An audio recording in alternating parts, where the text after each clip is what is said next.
1:31 de la madrugada. Buenas noches, amigos, amigas. Después del fantástico programa que nos brindó nuestro equipo de guardia, aquí estamos de nuevo.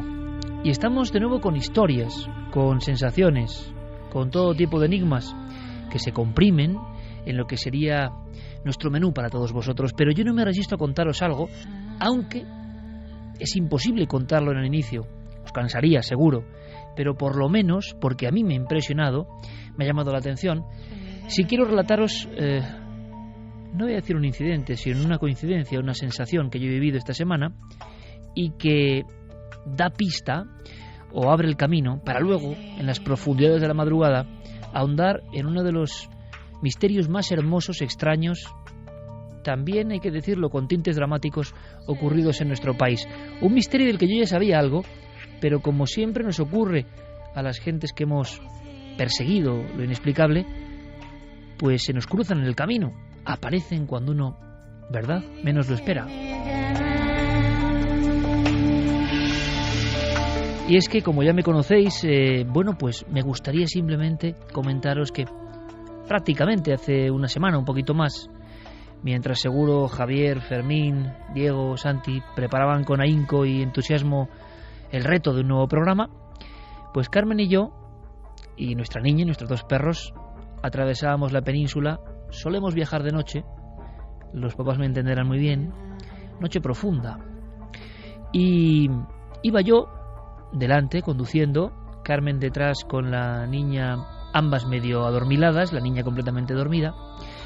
Y es una simple anécdota, ¿no? Pero qué hermoso es el misterio y qué hermoso es a veces el sentido de las señales que te empujan a investigar.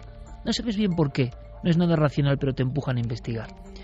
Resulta que a esto de las 3:10 de la madrugada, imaginaos día de labor, carretera absolutamente vacía y además por la zona en la que íbamos en dirección a Levante, sin un solo vehículo, oscuridad total, silencio dentro del coche, y uno de mis perros, Merlín, fiel compañero, que se empieza a poner nervioso, que empieza a agitarse. En ese momento Merlín iba junto a mí en el asiento delantero, de copiloto prácticamente, atado con su correa, y yo le veía que miraba al exterior constantemente. Un exterior silencioso, oscuro, sin una luz. Y ya el momento empieza a ser un poco molesto, no inquietante ni mucho menos, molesto, porque pienso que incluso va a despertar a las otras dos viajeras y al otro pequeño perro atado, un perrito más joven que él y que va dormido atrás. Y entonces yo digo, bueno, pues será que este can amigo quiere hacer sus necesidades, evidentemente. Una cosa cotidiana, normal, ¿no? Y yo me desvío por una carretera y a veces, y los amigos y amigas que conducen lo saben perfectamente, tal y como están vertebradas las carreteras, las modificaciones, es bastante sencillo salir de lo que es una autovía, una autopista, meterte por unos caminos buscando algunas indicaciones y de pronto luego al regresar uno toma otro camino o no sabe muy bien qué ha hecho, en fin, que pasa varios kilómetros por esa España de caminos secundarios que por fortuna todavía existe. Esos caminos secundarios donde muchas veces, tantas veces, ¿no?, se aparece el misterio, se cruza en nuestro camino. Bueno, a la entrada de un pueblo que a mí me pareció muy misterioso, pero ya sabéis que yo en eso, en fin, casi todo me parece misterioso, ¿no?, por fortuna o por desgracia. Hacia las 3:15 de la madrugada ya, veo que en ese pueblo de La Mancha, casi limítrofe ya con la provincia de Murcia, observo que todo el mundo duerme, evidentemente, que no hay un alma, esa calle con luz mortecina, vacía, unos pocos coches, ni siquiera un perro solitario o un animal, nadie, nada. Pero mi pequeño Merlín sigue inquieto, parece que no quiere estar exactamente allí, me lleva hacia un lugar, seguramente por algún olor, por alguna circunstancia. Yo salgo del coche, hace frío, a pesar de que ha cambiado el tiempo, hace frío, y yo me voy alejando, y me meto en una especie de pequeña vereda o de campo. Y os lo aseguro, y yo sé que esto es ya estar en el roce de la locura absoluta, siento una curiosa sensación o eco antiguo de un lugar muy pesado, muy profundo, como asomarse a un sitio que era especial. Ahí quedó el perro, muy quieto, mirando fijamente, y solo había una llanura eso sí inmensa. La llanura tan inmensa y tan negra que se destacaba de la oscuridad de la propia noche como una lámina de pizarra inmensa, infinita. Y yo me quedé con mi perro durante unos minutos mirando allá al horizonte. No apareció ninguna luz, no apareció ningún ser. No era esa sensación, precisamente. Era la de estar en un lugar que parecía sagrado, que parecía extraño, un lugar que nos imantaba o que imantaba el sentido de mi perro, una simple casualidad, evidentemente. Total, que yo me sentí, no voy a decir observado o vigilado, pero sí que el vello de mi nuca se erizó un par de veces.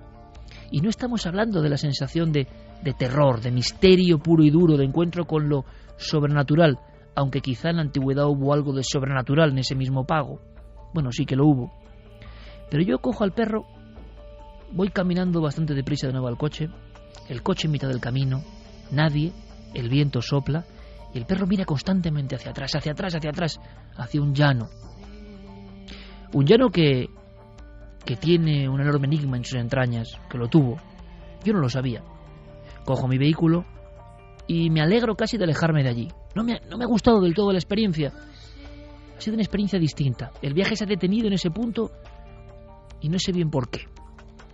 Y cuando vamos regresando, cuando vuelvo a intentar atisbar los caminos para regresar a la carretera que a su vez me conducirá hacia la autovía para continuar el camino como si nada, descubro un cartel. Descubro una indicación ya casi vieja, caída, derrumbada como todo aquello que hubo allí en su día. Estamos hablando de un auténtico templo maldito, cuya historia nos habla de locura, de maldición, de falsificación. Nos habla del nacimiento de una civilización desconocida hasta entonces. Nos habla incluso de historias de sangre, y todo eso en aquel llano. Justo en el llano que se extiende a partir de ese momento, en el que estábamos mi perro y yo sin saberlo. Un lugar del que yo he leído, del que tengo libros, pero no sabía que lo estaba pisando. Solo al alejarme de allí, vi que exactamente ese era el sitio. Un sitio que hizo correr ríos de tinta. Un sitio que volvió locos, dicen, a varias personas, incluso académicos. Un sitio que fue desprestigio y gloria para España. Un sitio donde aparecieron 500 esculturas imposibles. Uno de los grandes hallazgos de la arqueología mundial. Pero hoy es todo desolación, todo silencio. Ni siquiera nosotros queremos acordarnos de lo que pasó allí. Al regresar me pregunté por qué. Y quizá esta noche, en la tercera hora, podamos descorrer el tupido velo de lo que pasó en ese llano, en ese cerro nuestro, donde efectivamente, por increíble que parezca, una cultura desconocida, remotísima, se hacía presente como levantándose de su propio sepulcro. Seguramente mi perro Merlín no sabía que yo iba a hablar de este lugar hoy esta noche, pero él con su fino instinto, casualidad o no, me llevó hasta ese lugar, me ha hecho indagar, me ha hecho rebuscar, como diciéndome que en el misterio había mucho más misterio, y lo hay. Y esta noche, si me aguantáis, esta noche si estáis con nosotros, esta noche después de la actualidad, os invito al templo maldito, en España, no muy lejos, aquí al lado. Nunca antes habías estado tan cerca de lo desconocido. Milenio 3, Cadena Ser.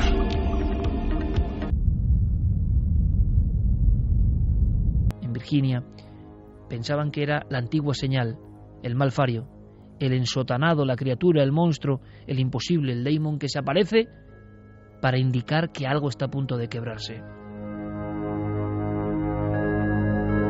Diego Marañón, compañero, buenas noches. Buenas noches, Iker, ¿qué tal?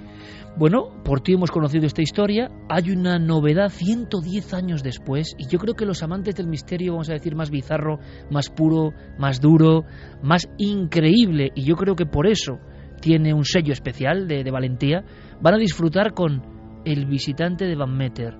Primero, antes del retrato robot de lo que se aparecía. ¿Por qué hablamos de esto? ¿Qué has descubierto, Diego?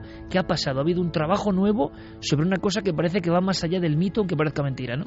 Sí, efectivamente, esta historia comienza hace 110 años, en 1903, en la ciudad de Van Meter, en el estado de Iowa.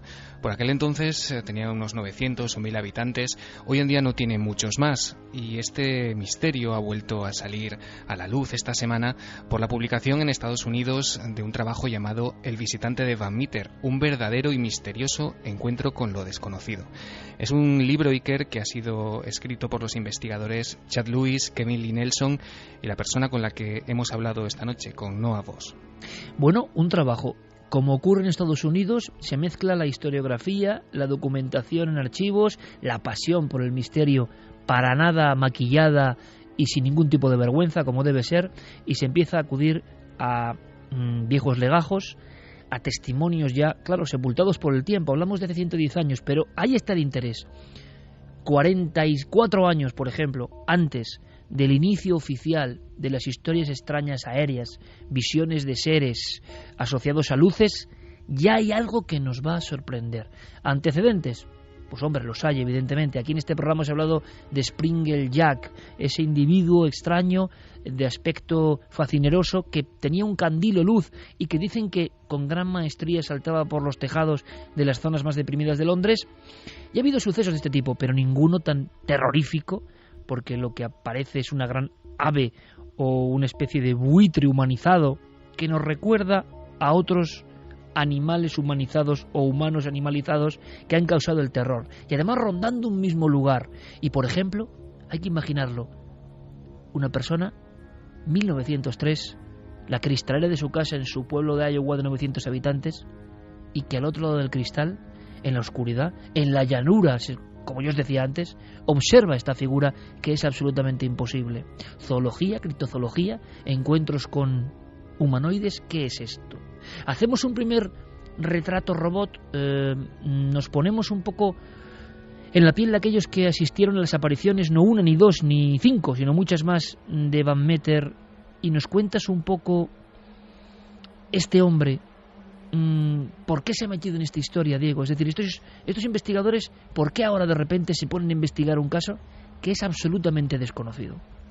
Bueno, precisamente esa es una de las razones para intentar abordar este misterio. Ellos descubrieron en un antiguo periódico de esa localidad de Van Meter un pequeño recorte, un pequeño apunte sobre este asunto, y se dieron cuenta que era un caso, como tú dices, forteano, pero absolutamente desconocido tanto en Estados Unidos como, por supuesto, en el resto del mundo.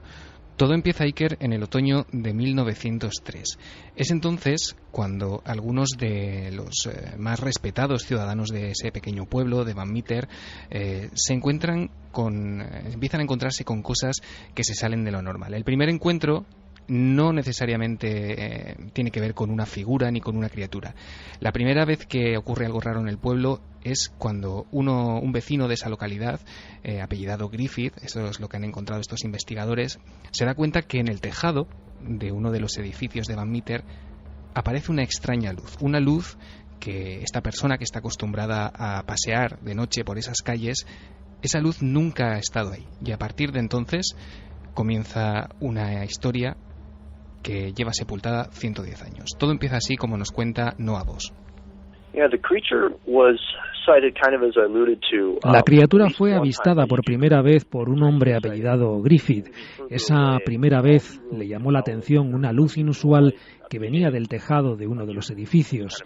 La noche siguiente, el doctor Olcott estaba durmiendo en su oficina cuando le sobresaltó un resplandor brillante que se estaba colando en su habitación. Saltó de la cama, cogió su rifle y corrió al exterior.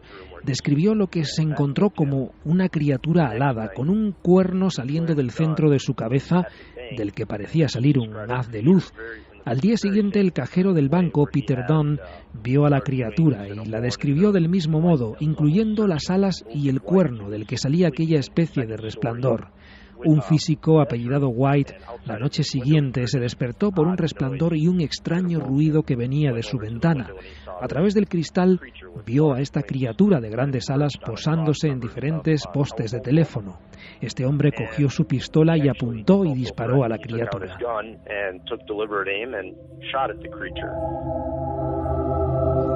Hace 110 años, otoño de 1903, el retrato robot es como un gran murciélago o un ser alado o un ser envuelto en una capa. Podría ser algún tipo de gran murciélago, dirían los zoólogos, evidentemente, porque los hay de un tamaño descomunal.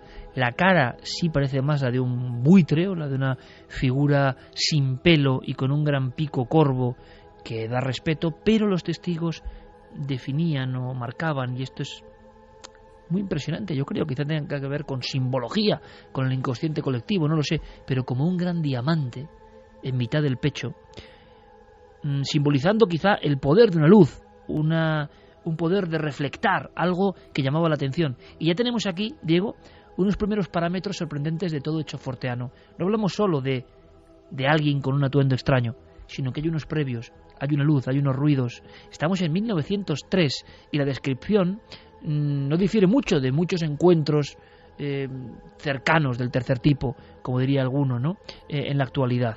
Pero las investigaciones prosiguen y estos hombres que han rescatado la historia un siglo después se dan cuenta de que hubo personas vivas de ese pueblo, de Van Meter, que llegaron a intentar capturar, vamos a decir así, no solo la criatura, sino sus pisadas, sus huellas, como quizá prueba para saber que no estaban alucinando o eran víctimas, ¿no?, de una especie de histeria colectiva. Efectivamente, hemos visto que a esta criatura se le dispara varias veces. Es curioso que tras varios ataques, ¿no?, de las personas del pueblo hacia ella, al parecer las balas no hacen mella en este extraño visitante. La criatura se mueve velozmente, hay quien lo describe saltando, moviéndose a grandes saltos por los tejados de este pequeño pueblo. Todos coinciden en que deja una especie de olor repulsivo por allá por donde pasa, que despide una luz cegadora desde esa especie de cuerno que hemos dicho en su cabeza, y como dices, el punto en el que la historia parece llegar a algo que lo cambia todo es cuando el rumor da paso a algo más físico, cuando el cajero del banco de la ciudad, Peter Dunn, del que ya nos ha hablado Noah Voss, logra hacer un molde de yeso de las huellas de esta especie de monstruo. Nos lo cuenta el autor del libro. Creo que la reacción de los habitantes de la ciudad siguió una progresión muy lógica. La primera noche, que probablemente fuera del avistamiento de Griffith, o eso creemos tanto yo como los otros coautores del libro, Chad Lewis y Kevin Nelson, simplemente se vio una luz. Así que en ese momento solo era una de esas cosas extrañas que a veces uno ve, lo comenta con los amigos el día siguiente y ya está. Pero la noche siguiente, el doctor Olcott, el médico de la ciudad, tuvo un encuentro mucho más extraño en el que ya vio a la criatura desde su ventana, con una luz blanca que salía de él.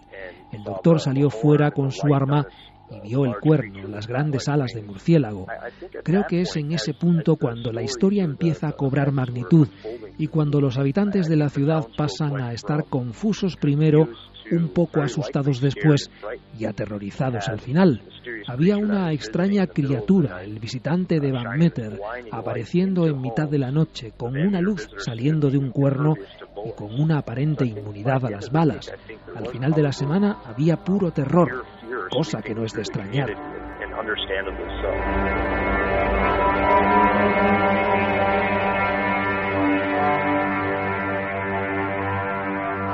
La noche en que el cajero del banco, llamado Peter, fue testigo de la aparición a través de su ventana, salió fuera y encontró varias huellas que fueron capaces de reproducir usando moldes de yeso.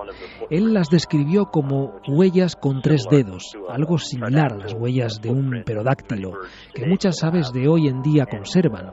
Por supuesto, esas reproducciones de las huellas de la criatura se han perdido, desgraciadamente.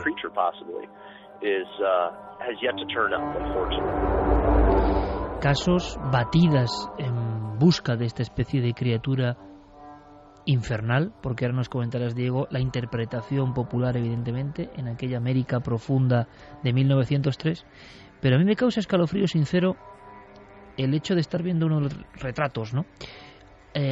Gracias a las diferentes versiones de los testigos de la época. Y es que, ¿cómo se puede definir a un ser enlutado, a un ser envuelto en una especie de tela oscura, con un acabado que le da aspecto de capa o de sayal? Pues evidentemente si va volando, alas de murciélago, donde vemos un cuerno que nos puede parecer, la descripción, la palabra cuerno mitológico, es más bien una protuberancia, una deformidad, no es tanto un cuerno picudo ni mucho menos, sino como un abombamiento de la cabeza, y luego esa luz poderosa en el pecho. Depende del tiempo y depende del momento y depende, como diría Jacques Vallée, de quién lo ve y en qué tiempo lo vea. Pero yo estoy observando ahora mismo, contemplando, digamos, ese dibujo, hechos que han ocurrido, por ejemplo, en España. Es increíble. 1966 hay un caso rarísimo en Córdoba, en la provincia de Córdoba, donde varios testigos aseguran ver un ser, bueno, en realidad más de un ser, pero volador, algo que les aterra cerca de una serranía, y la descripción es casi idéntica, y no saben muy bien si es un ser zoológico, pero les parece humano, les mide y ellos creen que es humano. ¿Es una alucinación? Claro, la psiquiatría y la racionalidad nos dirán que sí. Ahora, ¿qué buscaban esas personas? ¿Por qué cuentan esto? ¿Qué es lo que vieron? ¿Algún tipo de animal puede generar esta sensación tan profunda de miedo psíquico, que es lo que describen los testigos con exactitud? Voy más allá. Hace muchos años, hace más de 20 años, yo mismo pude investigar y entrevistar a los últimos testigos de una historia que se llamó El Duende de Ladrillar, en la comarca de las Urdes, y la descripción, Diego, es idéntica a lo que tú decías. Se paraban algunos riscos, dejaba un olor repulsivo, era un animal que nunca se ha visto, si es que era un animal, estaba enfundado en una capa con la que se cubría, a veces mostraba una luz o un chillido, y me acuerdo perfectamente, como si fuese hoy, en las puertas del camposanto donde todo ocurrió, Serafina Bejarano Rubio, que me contaba que daba una especie de revoloteo y siempre acababa en el camposanto, con lo cual dio un aspecto mucho más fúnebre a todo eso. Los sucesos ocurrieron en 1907 y además se corrió la voz y el pánico, hubo batidas y se habló incluso de alguna persona despeñada o muerta a raíz del miedo por las apariciones de lo que allí solo podía ser un duende, ni siquiera murciélago, ni siquiera ser infernal, más bien un duende, porque entronca con la cultura propia de ese lugar. Si vamos a la descripción que hacen estos historiadores o investigadores y vamos a lo que cuenta Diego, es un calco exacto. Aunque hay que decir, Diego, en aquel momento la aparición de algo satánico más que animal es lo primero que hizo crear el auténtico miedo y la angustia en aquellos pobladores, ¿no? Claro, la cultura, la religión, las creencias de la sociedad por aquel entonces hicieron que, por ejemplo, la maestra de la escuela local de Van Meter asociara casi inmediatamente la aparición de aquella figura, de aquella criatura con grandes alas, con la presencia del mismísimo demonio. No fue la única, porque un periódico local, Iker, el 3 de octubre de 1903, decía literalmente que pensaban, por el ruido que hacía esta criatura, que Satanás y su regimiento de diablos se preparaban para subir a la superficie a dar batalla. Porque además, como hemos escuchado a este investigador, varias apariciones tuvieron lugar en la boca de una mina. Sí, efectivamente. Van Meter tiene una fábrica de ladrillos, una vieja adobería que está situada cerca de una vieja mina, y es allí donde la mayoría de los hombres de la población por aquel entonces se habían arremolinado con sus armas, con sus rifles, porque los trabajadores de la mina aseguraban que de la boca de esta vieja mina salían algunos ruidos extraños que coincidían con las apariciones por el pueblo de esta criatura. Como te digo, los ciudadanos siguieron el rastro de la criatura hasta esta mina abandonada, y fue allí donde esta criatura se vio en varias ocasiones y donde se vio también por última vez.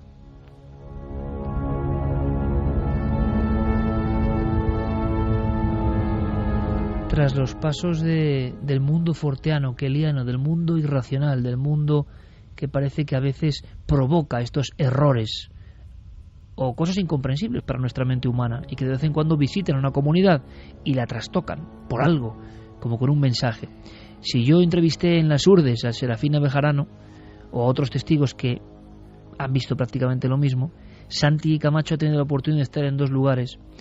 En los dos lugares marcados por el misterio de las dos antiguas superpotencias, Chernóbil y Point Pleasant, donde aparecía el Mothman. Y yo no sé si escuchando a Diego Marañón, Santi, empiezas también a tejer paralelismos, ¿no? Es que es increíble cómo todos estos casos son de alguna forma primos hermanos, incluso de algunos más antiguos. Estaba pensando, por ejemplo, en el famoso demonio de Jersey. El demonio de Jersey, que aparecía a muchos kilómetros, pero también en Estados Unidos, en un lugar llamado los Pine Barrens, que contrasta con la cercanía, por ejemplo, de la ciudad de Nueva York.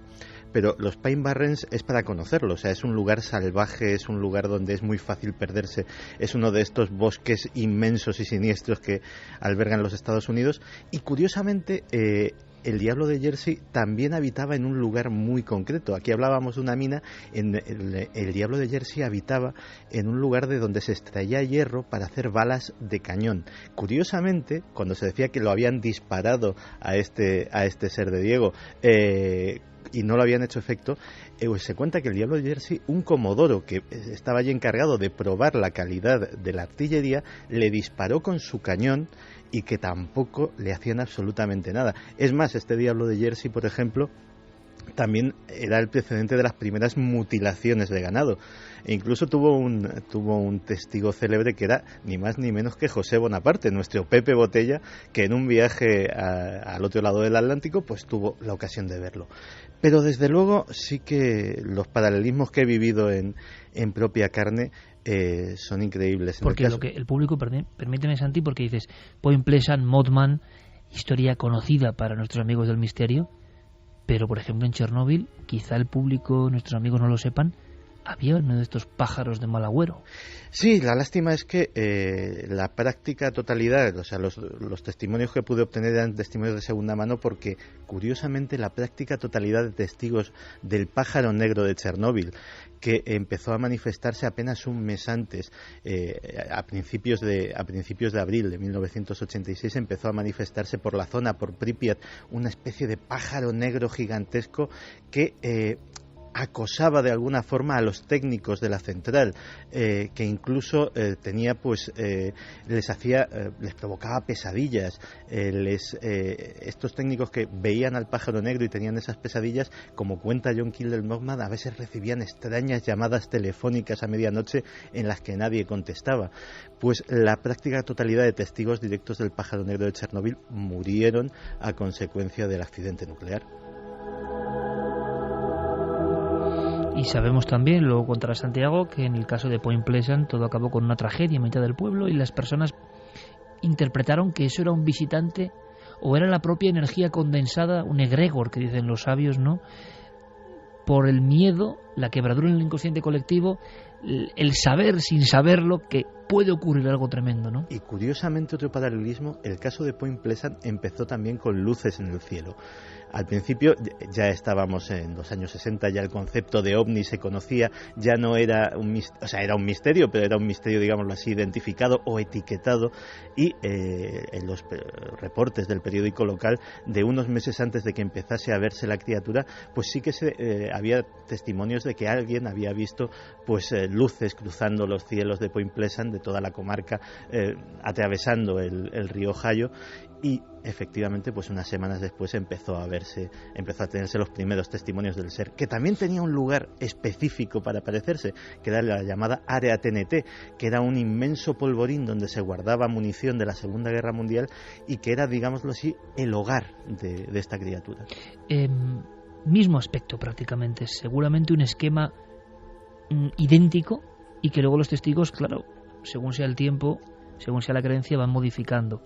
Pero hay más, llega a haber auténtico pánico, hay una reacción popular y un miedo que se va extendiendo, y yo creo que ninguna de las almas de aquel remoto lugar en el corazón de Iowa pudieron estar tranquilas en aquellos días, hasta que se produjo esa última aparición donde incluso la gente arremolinada creyó ver dos figuras. Pero hubo, y nos lo va a contar el especialista Diego, un momento, y hablamos de, para algunos quizá un experimento sociológico, un miedo, que también se ha comentado, de un increscendo que también es digno de tener en cuenta, digno de ser analizado, ¿no? Claro, porque como te mencionaba antes, la cosa pasó del testimonio de algunos lugareños sobre luces, sobre, extraños ruidos. Después aparece la criatura, hay testimonios que ya la describen físicamente. A continuación, con el paso de los días, empiezan a aparecer, esos disparos, esos ataques directamente sobre esta especie de monstruo.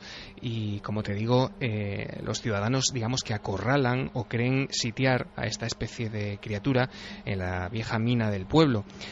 Se acercan hasta el lugar en 2 ocasiones, Iker. En la primera de ellas, digamos que se preparan para acabar con esta especie de monstruo, pero al llegar se encuentran con que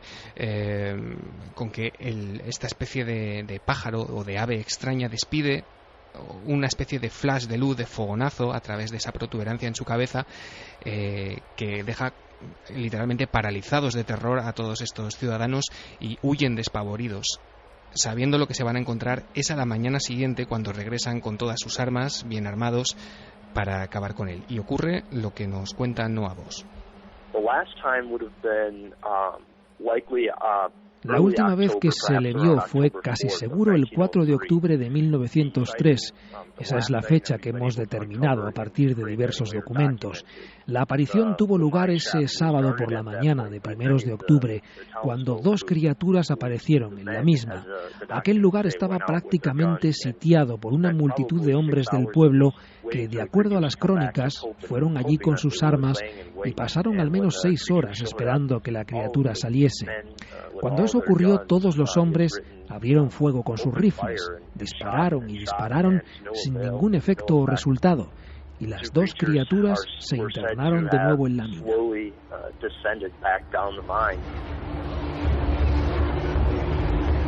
2:10, Milenio 3 en la cadena SER. Santiago Camacho rápidamente hacía como un paralelismo y abría las manos y las cerraba muy rápidamente como un efecto de flash. ¿Por qué, Santi?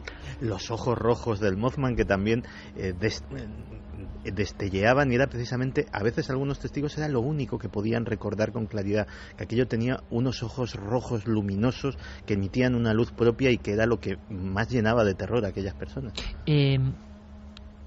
Una especie como de alerta, de señalización, de balizamiento, de decir aquí estoy yo, de señal luminosa para hacerse presente.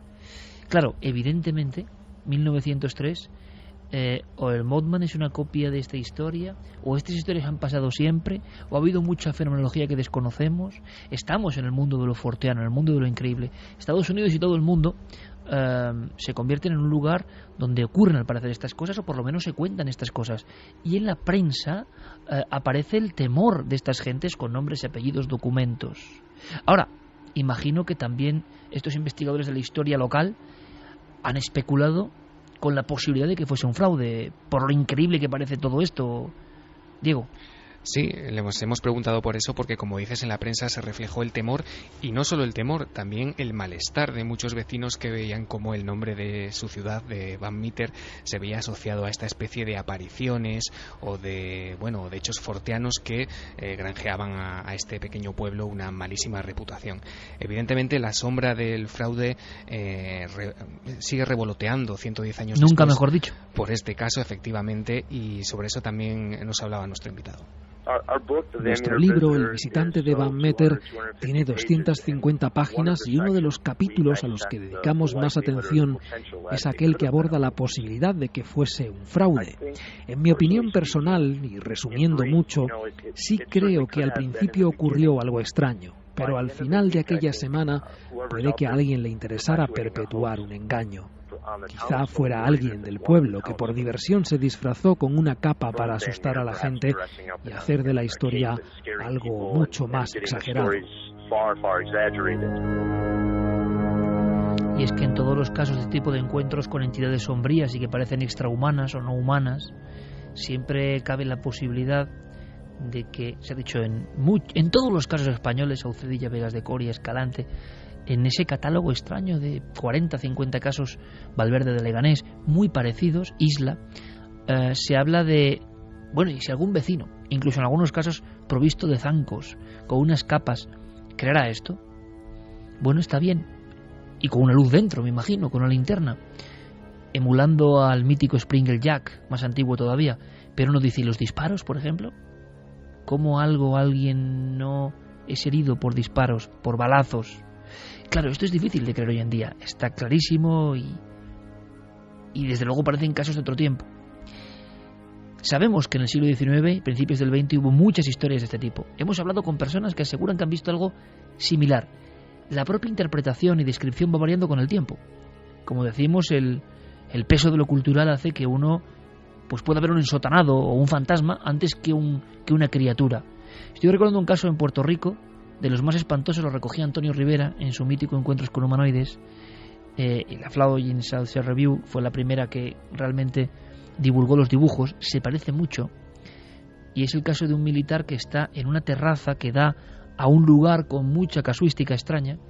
Si esto es así, por lo menos en el informe, tiene que ser terrorífico, porque él ve una especie de pájaro de buitre que revolotea, pero a lo lejos no le presta mucha atención, aunque le impresiona el tamaño y el planear tan cercano al suelo con esa cadencia. Según cuenta el informe, este hombre se queda pálido, se queda lívido, porque él estaba de nuevo leyendo su periódico, cuando baja de nuevo el periódico y ve que agarrado a los barrotes del balcón, agarrado, está un ser que al final de esa especie de capa tiene algo parecido a muñones o dedos, y él puede ver una cara sin pelo absolutamente, que emite un destellear, y entonces distingue algo que le parece un maquinario, un motor, algo que le impulsa y que está incrustado en la espalda. Luego aquello se marcha, y ese hombre, reputado, con un crédito, prácticamente pasará el resto de sus días enloquecido por una visión tan próxima, por un susto tan sobrenatural aparentemente. ¿Qué hay detrás de todo esto? Bueno, no lo sé. ¿Vosotros qué opináis? Podéis ir opinando ya, desde luego. Carmen, buenas noches.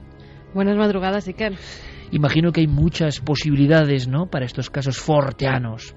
Charles Fort, para quien no lo sepa, porque sabemos que constantemente, y nos lo hacen saber, ¿no? Ayer nos encontrábamos, ¿verdad, Carmen?, con un amigo de México que dice que lo que está pasando hoy con Milenio 3 y con Cuarto Milenio es que es increíble, ¿no? O sea, hay mucha gente de América que puede que no nos haya seguido en los primeros años, no tiene por qué saber quién es Charles Fort o John Keel, ¿no? Investigadores en diferentes épocas que se metieron mucho en estos casos increíbles. Pero lo que hacemos ahora es repetir vías de contacto y dar la posibilidad, ¿no?, para que nuestro público opine libremente. Si les parece esto increíble, y eso del viaje a Marte, que también me interesa mucho, ¿no? A ver qué piensan. Vamos a repetir las vías de contacto, donde ya nos están dejando muchos mensajes un poco escépticos con este animalejo, que por qué llevaba tanto tiempo sin aparecer, por qué no se sabía nada de él, y de repente pues aparece en un estudio que han hecho 3 investigadores. La gente no es muy crédula con este pajarraco, por llamarlo de algún modo. Bueno, es normal, ¿no? Además es una muestra, yo creo, de que incluso en los seguidores del misterio hay cosas que son inconcebibles, y es que yo no digo que esto sea real o no, pero sí que digo que he entrevistado a mucha gente que ha visto cosas similares. La descripción es lo que más puede llamar la atención. Por ejemplo, las de murciélago. Uno dice, no puede haber un murciélago tan grande. Pues sí que los hay, y con cara un poco humanizada también los hay. Pero yo creo que esto es más profundo. El misterio es mucho más hondo de lo que puede parecer, y esto es una buena muestra para ver cómo hay misterios que ya no son creídos, que quizá es la mejor arma para lo que mueve el misterio más hondo, ¿no? Claro, es que, y no quiero ser pesado con esto del Mothman, pero hay una cosa que es muy ilustrativa. Yo llegué a Point Pleasant pensando que lo del Mothman podía ser un invento, podía ser un mito, una leyenda moderna, como sí, puede ser algo esto, inflado para provocar que hubiera más turismo en la pequeña ciudad. Yo cuando llegué a Point Pleasant, pues pregunté, bueno, del Mothman, ¿quién me puede informar? No, hay un museo y tal, pero alguien me dijo, si quieres saber la verdad, ve al restaurante de Caroline Harris. Eso es una especie de cápsula del tiempo. El público es todo muy veterano, son gente mayor, y básicamente se ha convertido en una especie de refugio de los supervivientes del Mothman. Claro, allí hablé con gente que desde que vio aquello en 1966 no conduce, que es incapaz de salir de su casa de noche. Sobre todo me llamó la atención una entrevista con una mujer, Hazel. Hazel me contaba su experiencia personal, cómo el ser les había perseguido a ella y a su novio, cómo había trepado al techo de su coche en marcha. Y yo simplemente pues la escuchaba, la preguntaba, y cuando acabó la entrevista, Hazel, que ya es una mujer muy mayor, me cogió las manos y con lágrimas en los ojos me dijo gracias. Y era gracias simplemente porque me has escuchado con respeto y porque me has creído. me parece muy interesante el sondeo, Carmen, porque hay misterios que ya no son creíbles. Yo creo que, por ejemplo, los propios encuentros con humanoides, que si hiciésemos este programa hace 30 años sería perfectamente asumible, la sociedad ha ido por otro lado.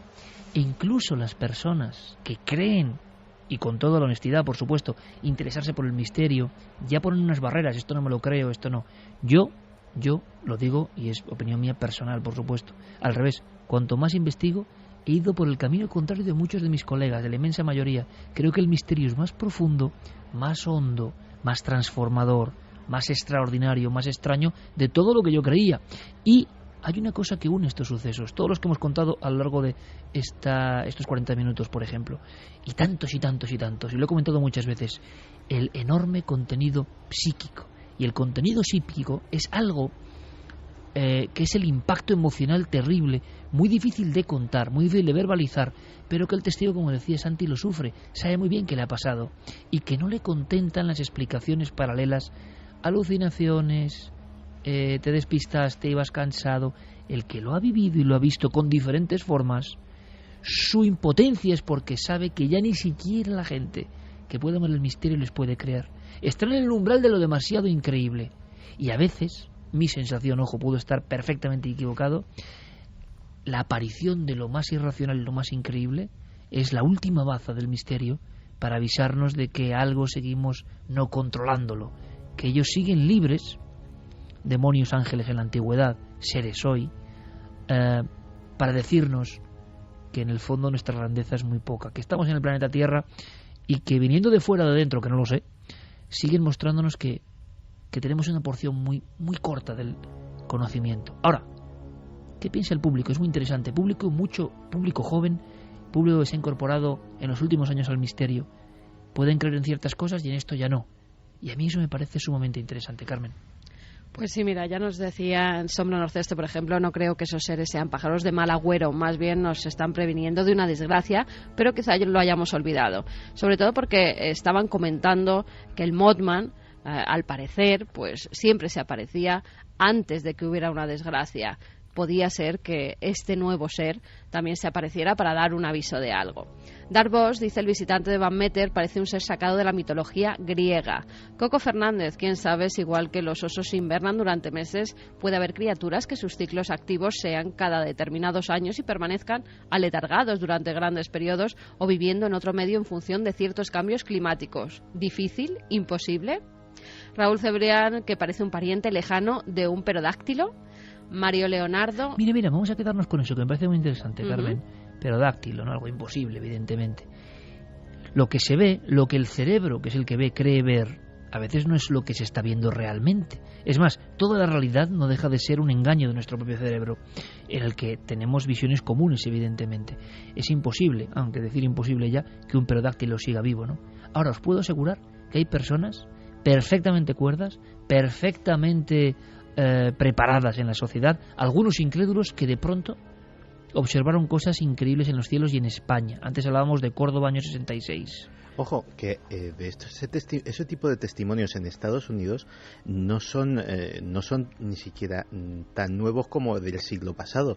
Es que ya en las creencias de los indios, antes de que llegasen los británicos, ya se creía en el pájaro del trueno, una ave gigantesca que muchos precisamente han asociado con un posible pterodáctilo o algo parecido, que también se aparecía en determinadas circunstancias y que tampoco era un buen presagio ver al pájaro del trueno. Mira, ahora le voy a poner a Carmen, ahora nos va a contar Javi una historia tremenda, un resumen periodístico de algo que dices, claro, yo he avisado, estamos en lo forteano.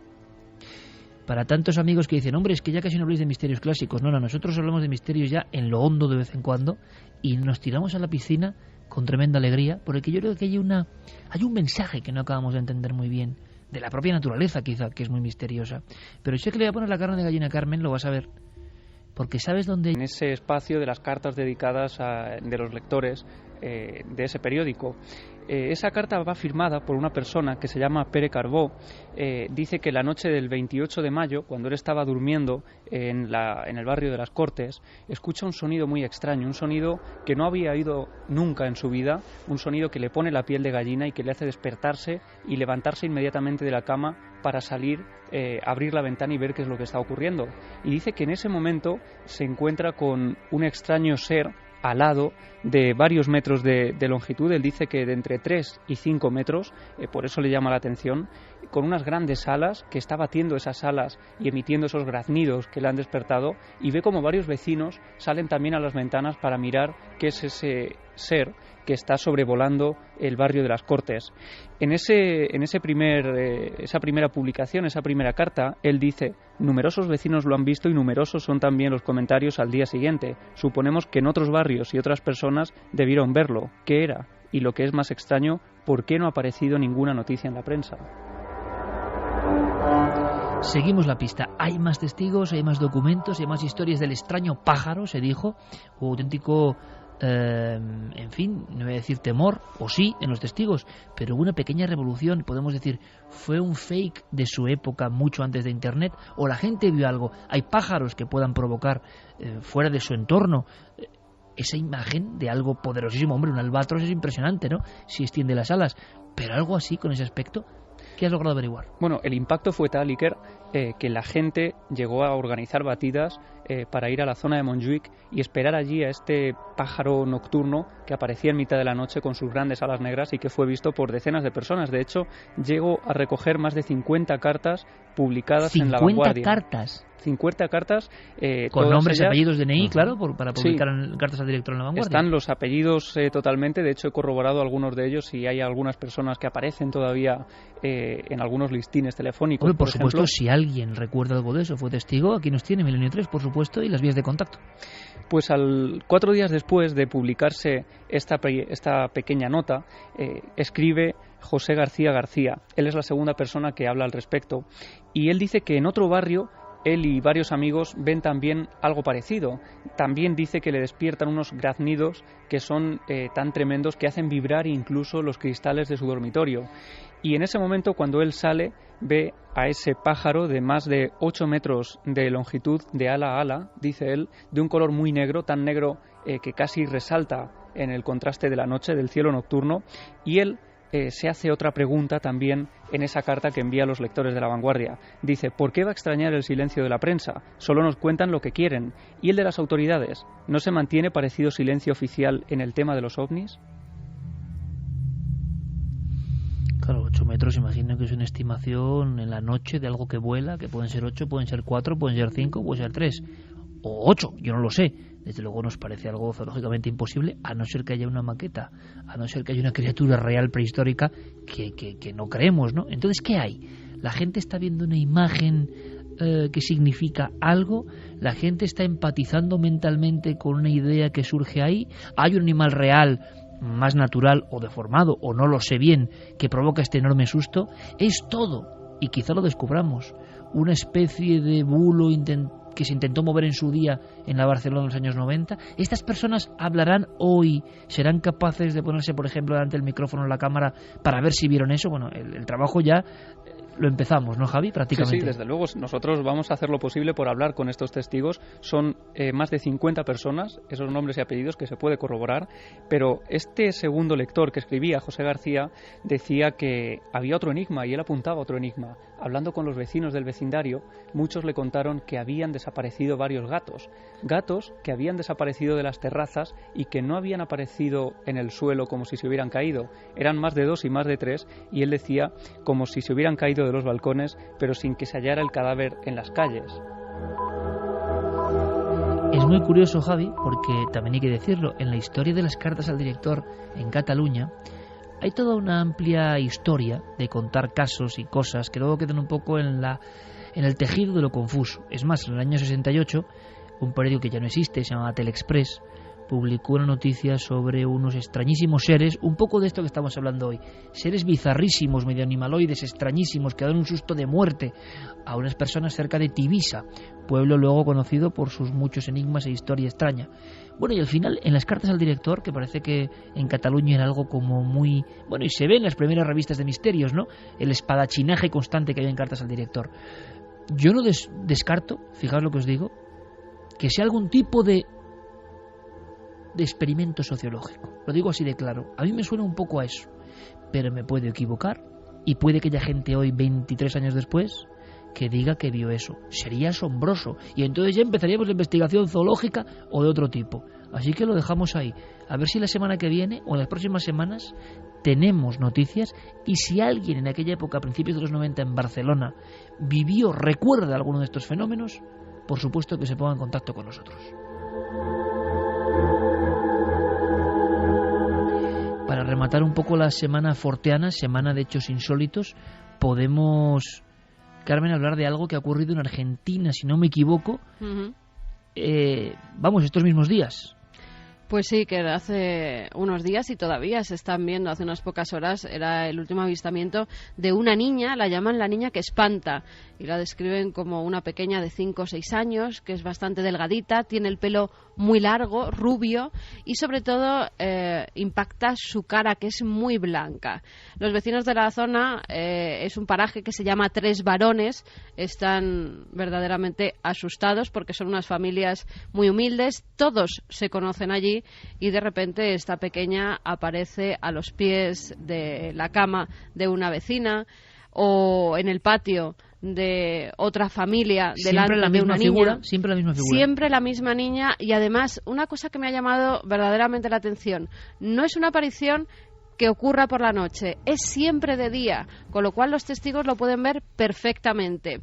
Han descubierto, y el hallazgo se hizo hace tan solo unos meses, que en Pampa Yacú, una especie de montecito que hay muy cerca y por donde siempre se adentra la niña, hay 3 tumbas. 3 tumbas que datan de hace 40 años. Al parecer había varios trabajadores en la zona, por eso se empezó a hacer una especie de pueblecito allí. Había una cantina. En la cantina empezó una pelea que acabó con varias muertes, entre ellas las de varios niños. Esos niños, al parecer, fueron enterrados en una fosa común que está en Pampa Yacú. Creen que puede ser el espíritu de una de esas niñas que falleció en esa reyerta el que ahora se está apareciendo para pedir o que sea bien enterrada o que la entierren con sus familiares. No lo saben. Lo cierto es que la gente está muy, muy asustada. Las autoridades están investigando porque la pequeña, ya te digo, siempre se aparece de día. Lo han descrito perfectamente. Lleva una faldita y una camisita azul y la gente nunca había visto nada parecido. La realidad forteana, la realidad del mundo de John Keel. Tiene Javi un libro, uno que es un clásico, con una de las portadas más horribles, hay que decirlo, de los últimos años, pero un clásico de mediados de los 80, que llegó a España, El enigma de las extrañas criaturas y aves de gran tamaño. En algún caso se pensó, un caso concretamente en Perú, que podía ser un cóndor de gran tamaño. Ojo, a un cóndor de gran tamaño y con algún tipo de anomalía que le produce también ese rostro un poco humano, hay que decirlo, ¿no? 3 metros de envergadura se suele tener un cóndor. Y un pico poderosísimo. Pues un ataque es importante. Los casos del llamado vampiro de Moca en Puerto Rico, donde yo recuerdo como si fuese hoy, claro, estas descripciones, ¿no?, y estos dibujos y estas historias, en un patio interior con la ropa tendida, una mujer, costumbre por el calor de la época, verano, en una aldea remota de Puerto Rico, cerca de Moca, que está, quitando sus ropajes. Hay que imaginarla, está sola, su familia duerme y cree que es uno de los niños acurrucados que se está escondiendo, haciendo un extraño juego del escondite junto a una de las grandes sábanas que se está secando en ese hilo cimbreante. Y cuando quita de un tirón la sábana intentando sorprender y evidentemente gritar a su hijo, ve acurrucado a un ser que no acaba de entender qué es, que le mira con unos ojos desafiantes, que le parece un ser humano, pero que está protegido por una especie de capa o de alas, e incluso describe no una joroba, sino una espalda encorvada. Sale corriendo, además tropieza al entrar en la casa y observa cómo aquello no abre el vuelo, sino que va trepando por la tapia que sale de la casa en mitad de la noche y se va rastreando, digamos, por el campo que está anexo a esa entrada de la casa aislada. Con el tiempo, después de este caso, aparecieron muchos terneros con un punzón y con la sangre extraída. Pero quedaban 20 años para que se hablase del famoso chupacabras. Esto ocurre en Moca, en el mismo terreno donde luego aparecería el mito, la verdad, no lo sé, de ese animal que desangraba a otros. Es decir, a veces hay como un preaviso, pero esto es desde la antigüedad. Y creo, aunque sea vuela pluma, Javi, que John Keel, que murió muy convencido de que estas fuerzas tenían que ver más bien con lo maligno.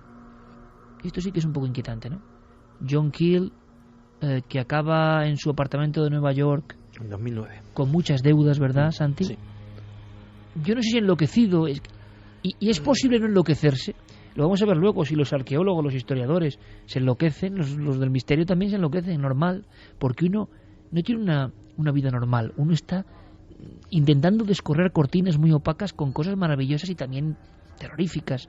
Y John Keel acabó, Santi, si no me equivoco, el hombre que recopiló los casos que casi les va a contar Javi, convencidísimo de que esto era una especie de apariciones constantes de algo maligno que está en la naturaleza. Claro, es que no nos olvidemos, que mucha gente no lo sabe, que John Keel llega a Point Pleasant siendo un escéptico. Pero siendo un escéptico... Al lugar donde aparece el Mothman. Sí, siendo un escéptico de libros. Es decir, él había dedicado, por ejemplo, una serie muy importante de artículos a desentrañar fraudes paranormales, a desentrañar los trucos de los faquires, etcétera, etcétera, siempre intentando darle a todo una explicación racional. Y llega a Point Pleasant atraído por esos informes periodísticos de esas apariciones, pensando que todo eso pues también puede tener una explicación racional. Y se va siendo el John Keel que luego escribiría todos sus libros, que luego haría todas sus investigaciones. Y John Keel consagra su vida a averiguar qué era eso. No solamente qué era el caso concreto del Mothman, sino qué había detrás de toda esa casuística. Y al final termina elaborando una teoría muy personal. Él, por ejemplo, mete las apariciones ovni y los extraterrestres, los humanoides, en el mismo saco exactamente que el Mothman. Y él termina llegando a la conclusión, la justifica, pero tampoco no la demuestra, pero sí que la argumenta, de que nosotros convivimos en este planeta con algo que es más antiguo que nosotros mismos, con algo que sabe más de nosotros incluso que nosotros mismos, que de alguna forma juega, si se puede llamar jugar, a algo que viene de una mente que no podemos comprender y que no tenemos parámetros para razonar sus motivaciones, y que siempre, siempre, siempre lo mejor es mantenerse alejado de ello. Y él mismo se lamentaba de haber sido picado por ese veneno de la curiosidad, de haberse tenido que internar en esa gruta peligrosa y de la que en el fondo no había sabido salir, y murió sus días, vivió sus últimos días efectivamente bastante mal económicamente, bastante mal anímicamente, y al contrario que muchos otros investigadores que dicen, bueno, me he acercado al misterio, he tocado lo maravilloso, lamentándose mucho de haberse iniciado en ese camino.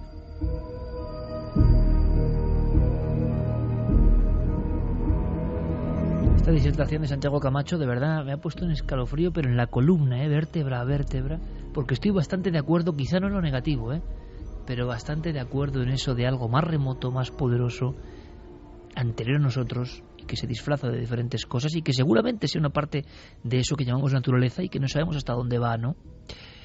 John Keel recogió muchísimos casos, Javi, algunos nos pueden parecer sorprendentes, pero él estaba convencido que el absurdo irrumpe en nuestro mundo para rompernos los esquemas, ¿no? Sí, y además lo hace de una forma aportando todos los documentos posibles. En este caso llega a aportar documentos de prensa, algunos antiquísimos. Uno de los más antiguos, que él recoge en un capítulo llamado Hombres pájaro y almas aladas, él da esa catalogación a este tipo de apariciones. Pues hay uno muy antiguo en Hautmarn, en el norte de Francia, lo recoge Illustrated London el 9 de febrero de 1856. Dicen, y además es una de las apariciones más extrañas, están los trabajadores tirando unos grandes pedruscos para hacer un túnel de ferrocarril, estaban en una cueva y cuando detonan uno de las grandes bloques de piedra, descubren que algo empieza a moverse entre las rocas de lo que han detonado unos minutos antes. Y de pronto surge una figura muy pálida, de unos 2 metros de altura, con unas grandes alas, que va casi deambulando como si estuviera a punto de fallecer, acercándose poco a poco hacia ellos, y esa criatura de color blanquecino se desploma cuando llega a la luz, cuando llega al exterior. Solo antes de caerse, de desplomarse delante de ellos, hace un enorme graznido, un enorme sonido que les hiela la sangre. En las minas han ocurrido muchas cosas. Yo recuerdo en Chile, en Copiapó, 1860, aparece curiosamente, fijaos qué curioso, chicos, en los catálogos de encuentros con extraterrestres, cosas raras. Claro, si investiga un ufólogo o alguien que cree en los ovnis, ¿dónde lo va a meter? Pues lo va a meter ahí. Si lo investiga un sacerdote que cree en apariciones marianas o el diablo, lo metería ahí.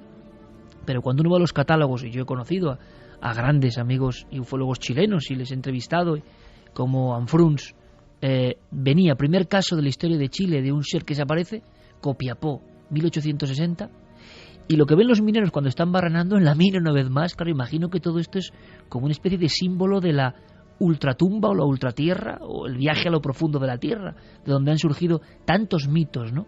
Bueno, pues es una especie de serpiente o sombra alargada que les parece alada, al final es un signo, ¿no?, que va sobrevolándoles y que ellos interpretan una mirada humana también, y aquella gente cae de rodillas, reza, le da miedo y se convierte en el diablo de Copiapó. Es que, claro, a veces tenemos un doble rasero para medir la realidad. Cuando leemos a Heródoto o leemos a alguno de los grandes historiadores griegos y descubrimos que en sus obras pues encontrarse a un fauno, encontrarse a un animal mitológico, encontrarse a una criatura, a un semidios, no era una experiencia rara en la época de Heródoto, claro, automáticamente, visto desde nuestra mentalidad, lo achacamos a la fantasía. Y sin embargo le damos un enorme crédito en el resto de las cosas que cuenta en sus libros. ¿Por qué? ¿Por qué hacemos esa división? A lo mejor es que no era tan extraño encontrarse con algo que le llamaban un fauno o algo que le llamaban un ser mitológico y que ahora precisamente se le puede llamar un Mothman o se le puede llamar un demonio de Jersey, etcétera, etcétera. Veremos luego qué opinan nuestros oyentes. De momento nos marchamos del mundo forteano al planeta rojo, rápidamente, y lo hacemos con el mejor embajador, con Carl Sagan, ni más ni menos, que hace más de 30 años hablaba de este blues para un planeta rojo que de nuevo está en la cúspide de los temas de actualidad.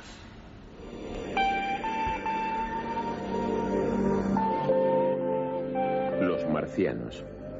¿Por qué tantas especulaciones y fantasías sobre los marcianos y no sobre los saturnianos o los plutonianos? Sin duda porque Marte, a primera vista, se parece mucho a la Tierra. Es el planeta más cercano cuya superficie podemos ver. Hay casquetes polares, nubes blancas a la deriva, terribles tormentas de polvo, cambios de estaciones e incluso días de 24 horas. Es tentador imaginárselo como un mundo habitado. Marte se ha convertido en una especie de plaza de toros mítica sobre la que hemos proyectado nuestras esperanzas y temores terrenales.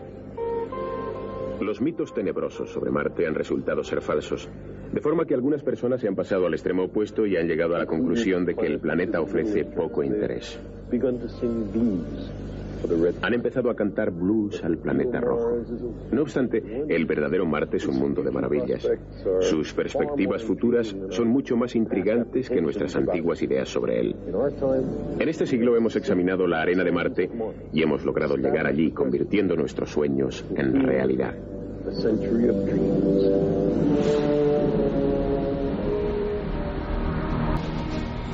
Y viajamos, Diego, o van a viajar a Marte. Esto se ha puesto de moda con, bueno, cuestión irritante para algunos, con entusiasmo para otros. ¿Nos puedes contar en apenas una frase por si alguien no lo sabe todavía, ¿qué es esto? Sí, es el proyecto Mars One. Es, dentro de 10 años se supone que 4 astronautas elegidos por esta empresa serán los protagonistas del primer viaje a Marte sin retorno. Todo esto se puso en marcha, Iker, el pasado 22 de abril, cuando se dio el pistoletazo de salida a este proyecto a través de una página web. Esta asociación, una organización privada que tiene sede en Holanda, en teoría sin ánimo de lucro, presentó en sociedad este ambicioso plan, por el cual a través de esta página web en apenas una década se seleccionarían y se enviarían a Marte a la primera colonia humana que pondría el pie y sería la primera avanzadilla de la humanidad en el planeta rojo. Además, Iker, esta semana todo esto ha estado bastante de actualidad porque el histórico Buzz Aldrin presentaba también un libro en Estados Unidos, un libro llamado Misión a Marte, mi visión de la exploración espacial. Y este hombre propone o da a conocer su proyecto, un proyecto que está protagonizado por un sistema de lo que él denomina naves cíclicas y que ha inventado para, en teoría, poder transportar personas y material entre la Tierra y Marte de manera permanente, una especie de red en continuo movimiento con módulos reutilizables. En el fondo, Diego, es colonizar Marte. Sí. Aldrin ha comentado que en poco tiempo habrá americanos en Marte, pero lo que nos interesa ahora, directamente, es saber de esos españoles, que los hay en un proyecto de miles de personas que se han presentado, que quieren viajar a Marte en un viaje que saben ya que es sin retorno. Sí, alrededor de 80.000 personas de los más variados países del mundo han presentado ya su candidatura. Esta semana se decía que españoles eran 11. A estas horas ya te puedo decir que son 12. Se ha apuntado uno más. Y Santi Camacho. Y nosotros hemos hablado con algunos de ellos, en concreto con Juan José Díaz, con Ara Molina y Javier Contreras, que son 3 de los candidatos españoles a protagonizar esta misión. Ellos nos han contado algunas cosas, como por ejemplo, Iker, los miedos que les produce esta misión. Si tienen miedo de eso que se dice del viaje de ida, pero no de vuelta. La verdad es que no. Es algo a lo que te puedes enfrentar en cualquier situación de vas a un sitio y a lo mejor no vuelves, te quedas por allí porque te gusta o lo que sea. Entonces, por eso es un viaje sin retorno. O sea, no vas allí, haces algo, vuelves aquí, te das un tratamiento, luego te vuelves a ir. No, allí vas y te quedas. Hombre, pues sí, mentiría si dijera lo contrario, pero es que es un riesgo que hay que tomar. Es un paso lógico a seguir. Da miedo, por supuesto que da miedo, pero es inevitable. Tenemos que expandir los horizontes más allá de la Tierra, antes o después. Sí, más que el oso de regresar, lo que más miedo da es el no saber cómo son las condiciones realmente allí, no saber cómo va a ser la base o el módulo que instalarán allí. Pues sí, realmente reunirá las condiciones necesarias para poder ya no estar un tiempo, sino estar toda una vida. Claro, digo, entre 70.000 personas, 11 españoles es poco porcentaje. Aquí no parece que estemos muy por la labor de irnos a Marte para pasar el resto de la vida. Se ha hablado incluso de que se va a hacer un reality. Sí. Tú le preguntabas por qué les había impulsado, ¿no?, a apuntarse ahí, que oye, igual te toca, ¿no? Claro, incluso ellos mismos se mostraban sorprendidos por la poca cantidad, ¿no?, de participantes españoles. Hay que decir, Iker, que el casting o la recogida de solicitudes todavía está abierto, va a permanecer abierto hasta el próximo 31 de agosto, así que si alguno de los oyentes de Milenio 3 se anima a participar, todavía tiene su oportunidad. Nosotros les preguntábamos efectivamente qué les había llevado a ellos a presentarse a este proyecto.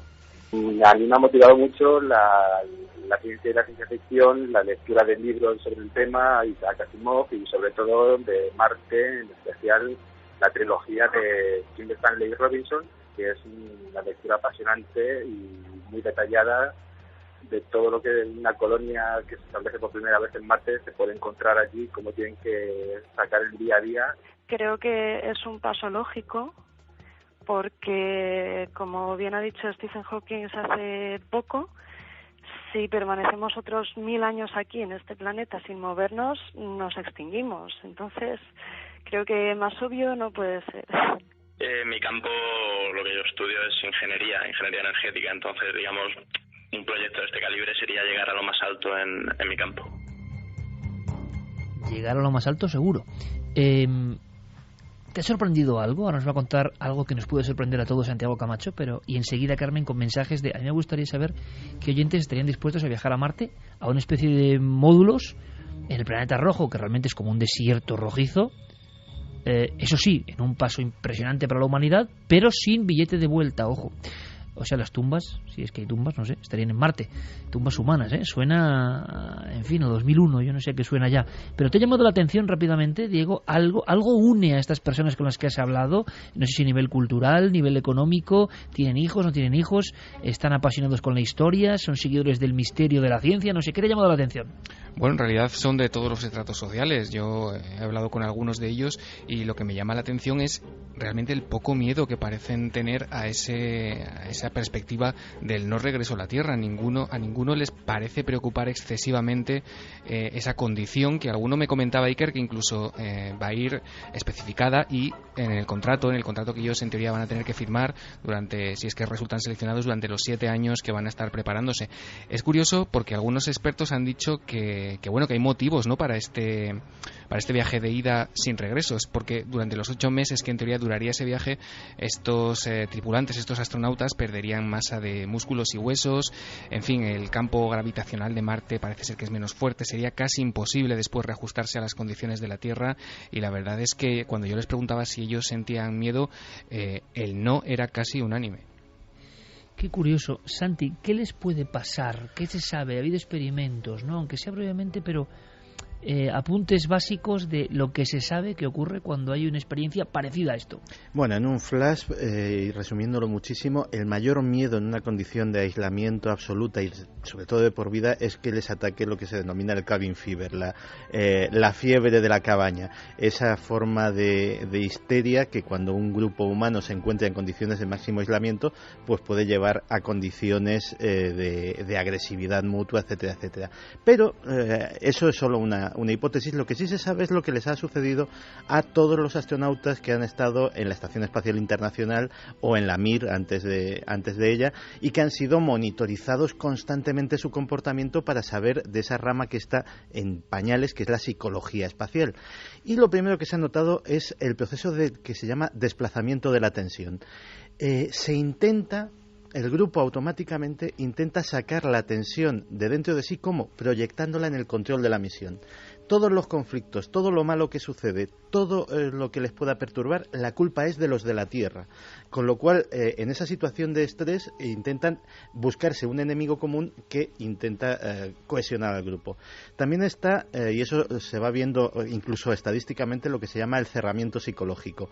Cada semana que pasan en el espacio, las comunicaciones son más escasas, les interesa menos comunicar con la Tierra. Se van haciendo un mundo propio.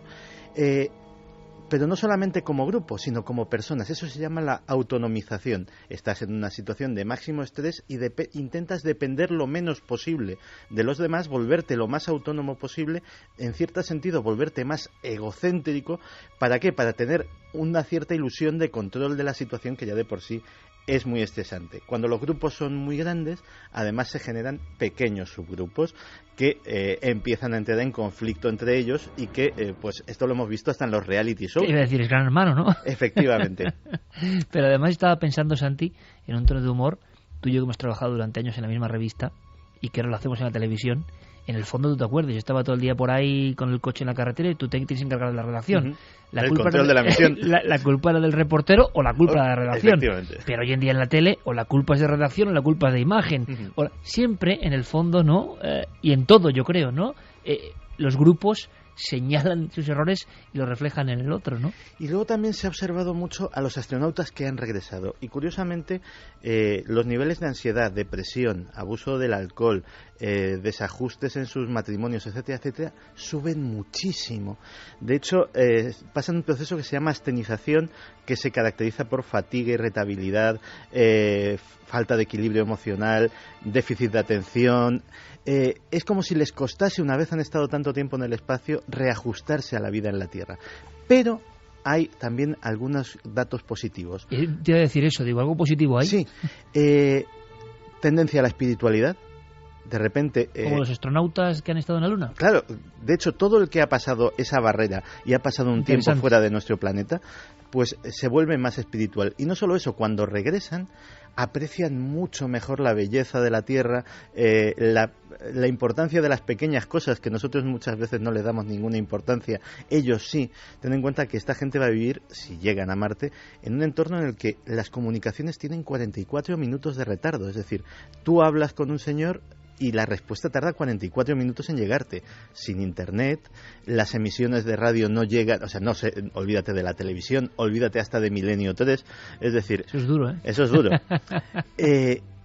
Realmente es un experimento, eso sí que es un experimento sociológico que sería absolutamente inédito, porque yo creo que en una situación de control, monitorizados como van a estar, etcétera, etcétera, nunca un grupo humano ha pasado por algo así.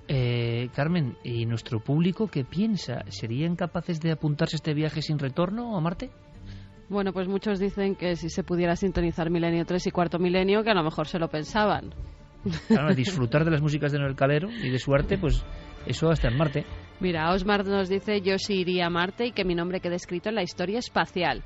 Nefertiti, viendo cómo estamos en España, lo raro es que no se hayan apuntado más gente. Sería una fuga de cerebros muy grande.